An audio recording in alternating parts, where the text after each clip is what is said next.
L'activité de Yango en Côte d'Ivoire, Yango ou Uber d'ailleurs, qui sont des véhicules de transport ou de tourisme avec chauffeur. Pourquoi s'intéresser à cette activité? On en parle juste après cette courte intro.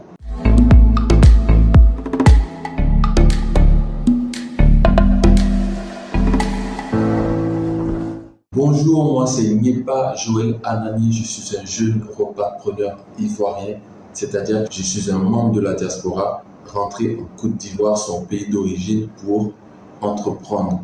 Si c'est quelque chose toi aussi qui t'intéresse, je t'invite à t'abonner à cette chaîne parce que je fais régulièrement des vidéos, des courtes vidéos pratiques où j'explique mon parcours, où je donne des conseils sur des business, je mets mes erreurs à ton profit, de sorte à ce que tu puisses capitaliser sur mes succès. J'ai récemment décidé de faire une série de vidéos où j'expliquerai le bien fondé de cette activité de Yango, de VTC. On parle plus communément de Yango, mais en réalité, il y a plusieurs structures qui sont dans cette activité. Je ne vous parle que des plus connus qui sont Yango et Uber. Uber qui existe déjà en Occident, aux États-Unis et partout ailleurs, mais qui est venu s'implanter en Côte d'Ivoire il n'y a pas aussi longtemps que ça. Mais l'activité l'entreprise qui est plus installée dans la mentalité de l'Ivoirien, c'est la fameuse Yango. Dans cette série de vidéos que je vais poster, je vous explique le bien fondé de cette activité, comme je disais tantôt, pourquoi s'y intéresser, comment s'y intéresser, avec qui, comment mettre en place son système à partir d'un seul taxi, à partir d'un seul véhicule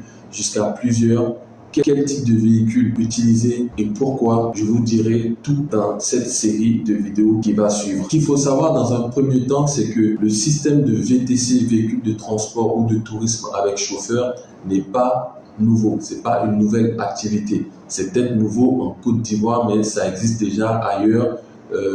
Moi, j'ai connu Uber. Il y a aussi... Moi, j'ai connu également Hitch que j'ai moi-même fait dans mes temps perdus quand je rentrais voir la famille en France, donc dans mes allers-retours. Et puis, il y en a d'autres qui permettent de pouvoir faire du covoiturage et permettent à des personnes de pouvoir économiser, de pouvoir gagner du temps, de pouvoir gagner de l'énergie.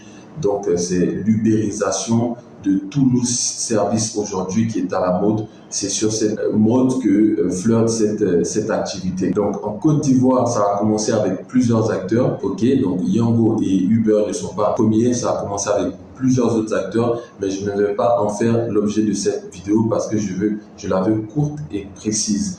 Mais pourquoi je vous parle de ces précédentes activités? Pourquoi je vous parle de ces précédentes entreprises qui, soit dit en passant, ont fait faillite, donc ont échoué dans un système ivoirien? C'est principalement la même raison pour laquelle des membres de la diaspora qui décident de rentrer en Côte d'Ivoire également échouent. C'était très souvent lié à un manque d'adaptation aux mentalités, aux mœurs, aux coutumes, aux habitudes locales. Donc très souvent, lorsqu'un individu, lorsqu'un diaspora ou lorsqu'une entreprise rentre en Côte d'Ivoire, soit dit en passant, je ferai d'autres vidéos sur les raisons pour lesquelles les diasporas échouent et comment justement parer cet échec avec un changement de mentalité, un changement d'attitude, un changement de façon de faire les choses et de voir les choses et de se comporter également dans un environnement ivoirien. La raison pour laquelle les entreprises et les individus échouent quand elles arrivent dans un contexte africain, sinon on va dire ivoirien, la raison principale pour moi elle est simple, c'est un manque d'adaptation comme je disais tantôt.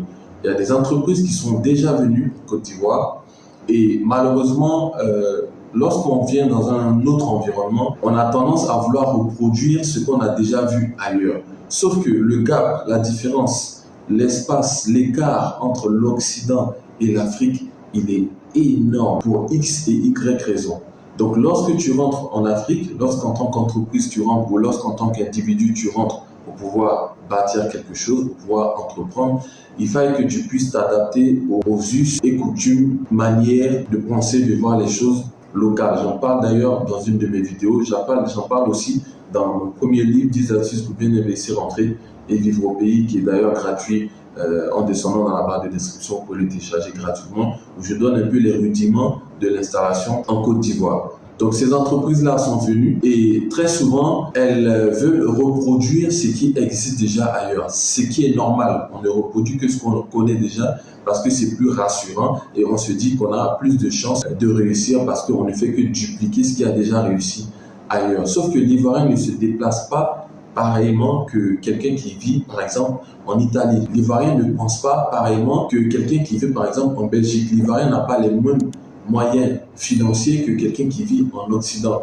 L'Ivoirien qui est habitué, par exemple, à son BACA, 200, 100 francs, 300, ne va pas trouver forcément pertinent de prendre un véhicule de transport avec chauffeur. Quelqu'un qui est habitué à décomposer entre Angré et Gonzagueville, par exemple, ne va pas trouver pertinent de prendre ça. Sachant qu'avant les VTC, il y avait, sinon il y a toujours les taxis rouges et puis les taxis également intercommunaux qui font aisément le travail. Alors pourquoi l'Ivoirien va changer ce mode-là pour aller vers un mode, on va dire, différent, pour ne pas pour l'instant rentrer dans les détails. Donc quand ces structures-là viennent, elles ne prennent pas forcément le temps de faire une étude de marché économique, sociale, même on va dire même psychologique, pour savoir comment l'Ivoirien conçoit les choses, et elles se lancent, et puis au fur et à mesure qu'elles progressent, elles rectifient la barre. Dernièrement, il y a très peu de temps, j'ai regardé une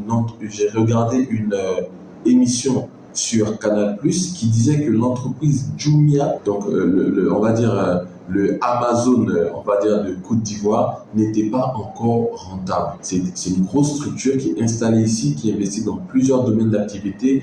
Jumia Food, également ils ont une marketplace, ils font également du e-commerce, donc des produits propres à eux-mêmes qu'ils commercialisent pour des raisons évidentes d'adresse Côte d'Ivoire, de manière de fonctionner, de manière de comprendre les choses, du taux de bancarisation qui est encore assez faible, du taux de confiance qui fait que l'Ivoirien préfère acheter son produit une fois qu'il a payé son produit, une fois qu'il l'a dans sa main, plutôt que de payer à distance et de le recevoir plus tard. Donc il y a beaucoup de facteurs comme ça qui fait que Jumia, de façon incroyable, n'est toujours pas rentable, mais est là. Mais c'est pas le problème. Une entreprise peut mettre 5 ans, 10 ans à être rentable, et puis après ça décolle, et puis elle part en bourse, c'est pas un souci. Donc c'est pour vous dire que des entreprises qui viennent et qui s'installent, on va dire, de façon trop rapide, de façon trop, on va dire, improvisée, peuvent souvent rencontrer des soucis. C'est comme ça qu'une entreprise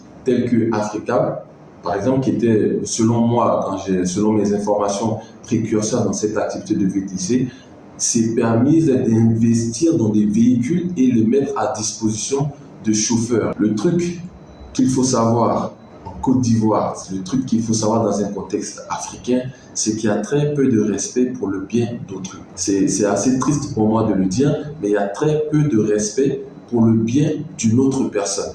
À la limite, je dirais que peut-être qu'on ne respecte que ses biens. C'est-à-dire que tu prends une clé, tu remets à un chauffeur, tu remets à un individu pour travailler, il y a très peu de respect pour ce patrimoine, pour cet outil-là. Donc cette entreprise qui investit dans plusieurs véhicules flambant neufs avec pas mal d'options et qui se met à recruter des chauffeurs pour conduire ces véhicules-là.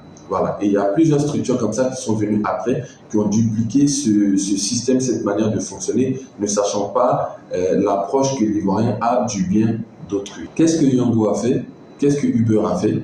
Ils ont un peu fait comme ce qui se passe ailleurs. Ils ont tout simplement créé l'application, juste une plateforme. Et ensuite, si tu possèdes un véhicule, tu viens t'y inscrire, tu recrutes tes chauffeurs, tu les gères comme tu veux, tu les payes comme tu veux, tu fais comme tu veux. Nous, on met juste l'application entre tes mains. Donc, automatiquement, ça devient une application de mise en relation. Tout simplement, comme ce que Amazon fait, comme ce que eBay fait, comme ce que Jumia Deal fait, mettre en relation l'offre et la demande, tout simplement. Ensuite, tout se gère automatiquement par lui seul, tout se régule par lui seul, une sorte d'économie de marché. Voilà, donc chaque propriétaire de véhicule, nous par exemple, nous sommes propriétaires de plusieurs véhicules et nous gérons également des VTC en mode clé en main pour des membres de la diaspora et même pour des locaux qui n'ont pas le temps et qui n'ont même pas envie de gérer un taxi. Et franchement, nous qui sommes dedans, on comprend aisément pourquoi. Voilà, donc tu viens avec ton véhicule, eux ils mettent l'application à ta disposition, sinon tu la télécharges. Tu fais ce qu'il faut, tu remplis les règles, tu passes faire déposer les documents, en fait, tu remplis leurs formalités et puis tu lances ton activité. Le jour où tu décides de ne plus être sur cette plateforme, personne ne viendra te démarcher, tu arrêtes tout simplement lorsque tu te rends compte que c'est rentable ou pas pour toi, où tu peux continuer également. Donc voici le système que Yango et Uber ont mis en place et pour l'instant, ça fonctionne. Pour l'instant, ça fonctionne. Il y a eu un petit couac au niveau de l'administration, au niveau de on va dire de la juridiction de ces deux activités-là, mais on y reviendra dans une autre vidéo que je consacrerai uniquement à ce côté juridique parce que les choses sont encore en train de se mettre en place. On verra comment ça va aboutir avant de pouvoir trop parler. Donc pour l'instant, ces structures-là sont venues. Elles ont d'abord mis la plateforme à disposition des chauffeurs ou des propriétaires de véhicules. Et ensuite, qu'est-ce qu'elles ont fait? Elles ont commencé à draguer, à approcher les personnes qui sont déjà dans l'activité, donc qui maîtrisent déjà l'activité, qui sont les taxis rouges à Abidjan. Ça, c'était bien joué. Ça, c'était bien joué parce qu'elles ont joué sur des personnes qui ont déjà une certaine expertise, une certaine expérience pour pouvoir booster leur base de données. D'ailleurs, même les taxis rouges se vantent d'avoir créé la base de données de Yango, mais c'est gagnant-gagnant puisqu'elles en ont profité. Et puis arrive le moment où les taxis rouges n'arrivent pas vraiment à capter l'activité au niveau de la gestion du GPS, au niveau de la compréhension même de l'application. C'est un peu compliqué. Et ce qui va se passer, c'est que l'entreprise Yango mettait à la disposition des chauffeurs pas mal de bonus. Je vais vous la faire simple et court. Pas mal de bonus. Et au fil du temps, Yango a commencé à réduire ces bonus-là, étant donné que la base de données était en bonne croissance, qu'elles avaient atteint comme un tout nouveau produit, c'est une promotion, un prix de lancement, un fonctionnement de lancement, et petit à petit a commencé à réduire ses bonus. Certains ont dit que c'est parce que Yango avait commencé à mettre à sa tête des Ivoiriens. Voilà, donc vous voyez encore là, la structure qui vient, qui commence à distribuer les bonus, ne sachant pas, on va dire, comme quand on va dans un nouveau pays où on n'a pas forcément l'habitude de manipuler cette monnaie-là, on a tendance à plus dépenser. Donc, n'ayant pas la valeur des choses, on commence à distribuer pas mal de bonus, qui sont d'ailleurs énormes. Et puis, apparemment, elles ont mis dans leur management, dans leur direction, des Ivoiriens qui leur ont donné la valeur des choses. Du coup, elles ont commencé à réduire leurs bonus, à réduire leurs avantages jusqu'à trouver un équilibre qui permette à tout le monde de pouvoir s'en sortir. C'est cette adaptation qui a permis aujourd'hui à Yango et à Uber de s'installer et de gagner des parts de marché et d'être bien installés dans les mœurs ivoiriennes. Donc c'est ça qui a fait, c'est ce qui permet, et ça permet que ces deux entreprises-là pour l'instant sont là et sont bien installées. Par contre, on verra comment ça va se développer avec les différents conflits qu'il y a eu avec les taxis rouges. C'est pas encore gagné d'avance. Le même combat qu'il y a eu avec les taxis en Occident, partout dans le monde, il a commencé ici, mais bon, à une petite ampleur et les autorités sont en train de réguler les choses. Donc, cette activité-là, Yango et Uber, donc selon le VTC Côte d'Ivoire, toi qui es à l'étranger, toi qui fais partie de la diaspora ou même toi qui vis localement et qui n'a pas le temps, je dirais que c'est le moment, sinon c'est un peu en retard, mais c'est toujours le moment de pouvoir investir dans cette activité. Quand je dis que c'est en retard, c'est-à-dire que ceux qui sont servis la part du lion, ceux qui ont bien profité de cette activité, c'est ceux qui ont vu venir la chose il y a 5 ans, 10 ans. Aujourd'hui, il y a beaucoup de VTC, mais tout le monde continue à utiliser ce service-là pour des raisons évidentes de sécurité, de confort, de transparence. On dit souvent que tu oublies tes affaires dans un VTC, on te le ramène. Pourquoi? Parce que toute l'identité du chauffeur est connue au niveau de Yango. Et bien sûr, le propriétaire a son identité sur les documents. Donc ça rassure assez. Donc ce système-là va continuer à croître. Il y aura plus de véhicules. Il y aura également plus de demandes. Plus de populations vont migrer vers ce système de déplacement, de transport, pour pallier à toutes ces carences qu'il y a au niveau des backups, c'est-à-dire l'insécurité, la manière de rouler, la manière de s'adresser aux clients.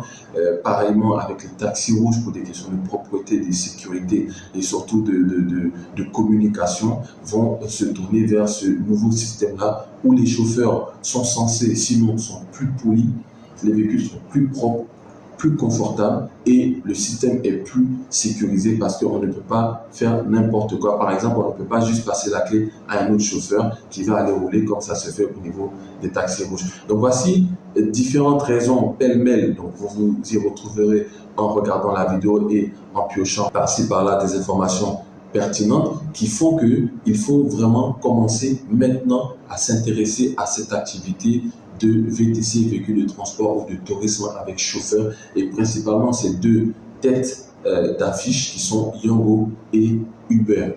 Si c'est quelque chose qui t'intéresse mais tu n'as pas le temps, ne t'inquiète pas, on a une vidéo d'ailleurs qu'on a postée sur la chaîne YouTube où on fait de la gestion clé en main pour des partenaires diaspora ou même locaux. Nous gérons tout de A à Z. Concrètement, c'est vous qui mettez le véhicule en circulation avec des frais réels. On n'a rien inventé, ça existe déjà. La différence entre nous et nos concurrents, c'est que tous les coûts sont réels. Le prix du véhicule est réel, l'installation du GPS, la recherche du chauffeur, l'assurance à sous assurance, tout est réel. Et nous, on ne fait que la gestion à la fin des 3 ans, qui est la fin de la garantie constructeur. Le véhicule te revient à 100% si tu as investi à 100% ou à 50% si tu as investi à 50%. Bien évidemment, il y a une vidéo sur la chaîne qui en parle où je vous explique tout dans une vidéo de façon claire. Donc nous, on peut le faire pour vous. Il y a d'autres structures également qui peuvent gérer le VTC, le véhicule pour vous. Après, ça sera à vous de faire la comparaison et d'aller vers la structure qui correspond au mieux à vos aspirations. Tu peux être un local, tu peux être un diaspora. Tous les contacts et les informations utiles sont en barre de description. Si également tu as un projet en Côte d'Ivoire, n'hésite pas à prendre 30 minutes, 1 heure de coaching avec moi. Ça va te faire gagner du temps, de l'argent et de l'énergie. Parce qu'en 30 minutes, je peux te faire gagner 2 ans, 3 ans. Ceux qui sont habitués au coaching et aux formations et même à lire des livres et à se former savent ce que représentent les informations avant de se lancer dans un coaching. J'ai pas eu ça moi en 2012 quand j'ai commencé. J'ai perdu beaucoup d'argent, d'énergie et de temps que j'aurais pu économiser si j'avais eu quelqu'un qui me guide. Je fais du coaching, je fais de l'accompagnement, on fait aussi de la vente de produits et de services. N'hésite pas à nous contacter pour voir la large palette de tout ce que nous pouvons proposer. Si cette vidéo t'a édifié un tant soit peu parce que tu comptais te lancer dans le VTC, abonne-toi encore une fois, active la cloche de sorte à ce que les prochaines vidéos, tu puisses les récupérer en premier et pouvoir te lancer. Voilà, donc les prochaines vidéos vont être uniquement sur le VTC à quelques exceptions près jusqu'à ce que vous puissiez comprendre complètement toute cette activité et éventuellement prendre la décision de vous lancer vous-même, de vous lancer avec un proche ici, mais on sait souvent comment ça finit, ou de vous lancer avec des gens qui ont plusieurs véhicules déjà, avec toute une administration autour pour pouvoir encadrer l'activité. C'était Niepa Joël Anani pour la chaîne Astuces du pays. À la prochaine opportunité.